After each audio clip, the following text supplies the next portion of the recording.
Welcome to the Slop Farm. Enjoy the video. You start by creating two sprites, one for the control stick and one for the player. Set clear costumes and scale so the stick fits the HUD.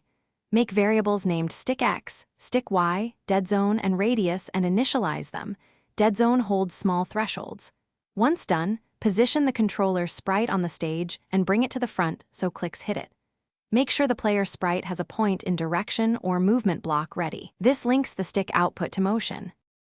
When the pointer presses the controller, immediately record dx and die from the controller center to the mouse. Then compute the distance using the Pythagorean formula. This gives the raw magnitude.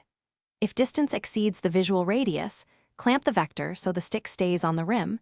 This preserves direction but limits magnitude. Next, normalize by dividing dx and die by radius to produce stick x and stick y values between -1 and 1. These normalized values are what you feed to movement logic. Now convert stick x and stick y into motion.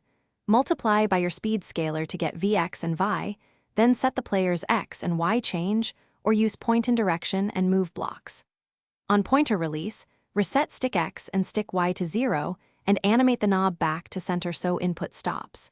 If you see jitter or tiny unintended movement, increase the dead zone threshold or smooth values by averaging several frames. This removes noise and makes control feel solid. Make sure clamping and normalization match the visual radius. Thanks for watching. Consider subscribing if we helped you today.